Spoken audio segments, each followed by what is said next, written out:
အားလုံးပဲမင်္ဂလာပါဒီကနေ့ကတော့ကျွန်တော်တို့တငယ်ချင်းတွေပိုလာကိုဘီကိုတင်မောစီပြီးတော့သွားမှာပဲဖြစ်ပါတယ်ခပါပြီဒါကတော့တင်မောပေါ်မှာခိုက်ပြီးကျန်တာပဲဖြစ်ပါတယ်ဘေးမှာဒူးရင်းဒီကောက်တဲ့လူတွေကကောက်ကျွန်တော်တို့စပိန်စီရဲ့ဗီဒီယိုရိုက်နေတာပါရပြီဓာတ်ပုံလာလေးရဖို့အတွက်တောင်းမတက်နေတာပဲဖြစ်ပါတယ်နေ့လည်စာကိုအိမ်ကနေထည့်လာတဲ့စားစားတွေကိုစားမှာပါဒါကတော့ကောက်လာတဲ့ဒူးရင်းသီးကိုပပနေနေခွဲနေတဲ့သူပဲဖြစ်ပါတယ်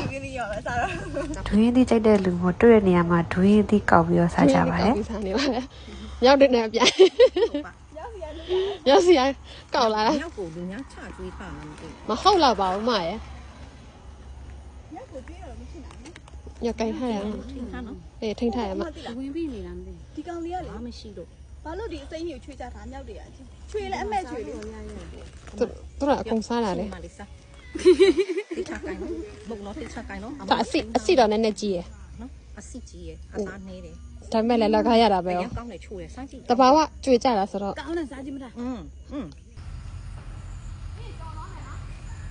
စင်ကာပူကနေဒီ trip သွားလိုက်မယ်ဆိုလို့ရှိရင်နော်ပိုလာဥပင်ကိုတင်မောစီပြီးတော့ဒီ trip လေးသွားလည်လို့ရပါတယ်ရှင်အားလုံးကိုကျေးဇူးတင်ပါတယ်